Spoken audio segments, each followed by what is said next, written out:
ఇప్పుడు గిదే కొత్తలోళ్ళి ఎంత కొట్టినా అన్న ఫోన్ లేపుతానే లేడు.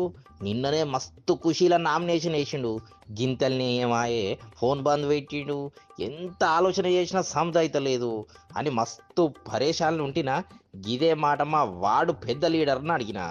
వారిని నన్నే అడిగినావు, నేను గదే పరేషాన్లు ఉంటి. నామినేషన్లు వేసిన వాళ్ళు ఎవ్వరు ఫోన్ లేపుతలేరు, గంతగనం ఏమాయే. పైనేమో పార్టీ సార్లు పీక్క తింటుర్రు, వీళ్ళేమో నాపతాయిండ్రు. భగవాన్ ఇప్పుడు ఏం చేయాలి అనుకుంటా ఉల్టా మాట్లాడబట్టే. అరే షల్, గిట్లా కాదని బైక్ వేసుకొని జర వాడుల్లా తిరిగొచ్చిన. గప్పుడు తెలిసింది గీ ఫోన్ బంద్ పురాణమేందో. అరే కాక చూసినావా, గీ ఎలక్షన్లో గింత పిరమైతే ఎట్లని. ఏ వార్డులో చూసినా పైసలు ఉంటేనే రాన్రి, ఉత్తముచ్చటైతే రాకుర్రి, మా టైం వేస్ట్ ఖరాబ్ చేయకుర్రి అనుకుంటా పార్టీ పెద్దలు గీ నామినేషన్ వేసిన వాళ్ళను ఏకి పారేస్తున్నారట.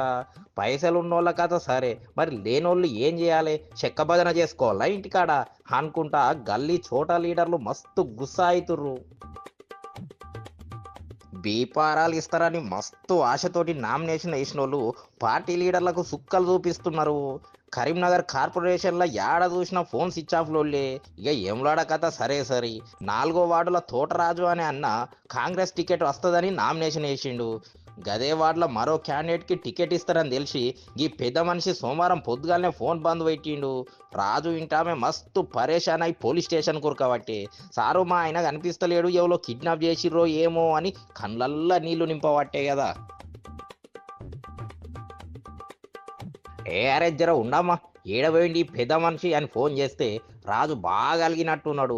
స్విచ్ ఆఫ్ అంటూ ఫోన్లో ఒక ఆమె ఒక్కొర్రు దొరకలేదు. చుట్టుపక్కల సీసీ కెమెరాలు చూసినా లాభం లేకపాయే.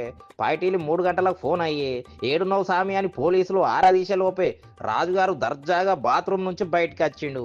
చూసినావా కాక గిట్లుంటది మానవంతోటి.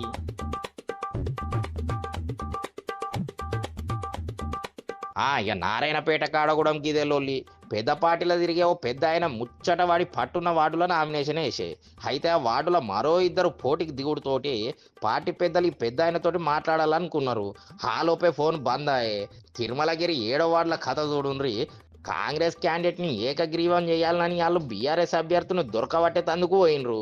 ముచ్చట తెలుసుకున్న ఆయన అండర్ గ్రౌండ్లకు వీకిండు. ఇది ముచ్చట కాక, ఆశతోటి నామినేషన్ వేసిన వాళ్ళందరినీ దీపొమ్మంటే ఎట్లా పోతారు? పార్టీ పెద్దోళ్ళు పంచాయతీకి విలువంగానే వెళ్ళేతందుకు మేమేమన్నా ఎర్రోళ్ళమా అని అంటుర్రు. అందుకే ఎందుకు వచ్చిన లోళ్ళి బరాబర్ ఫోన్లే బంద్ చేస్తే సరి అని అనుకుంటున్నారు. ఈ రోజు తప్పితే సాలే అని కూడా అనుకుంటుర్రు. ఇయాళ్ళే నామినేషన్ వాపసు తీసుకోవాలి, లేదంటే రెబల్గా నిలవాలి. కానీ కాక ఇలా కథ ఏందో కానీ పెద్ద పార్టీలోళ్ళు మాత్రం తలలు పట్టుకుంటుర్రు. సరే కాక, మళ్ళీ కలుస్తా, బాయ్ బాయ్.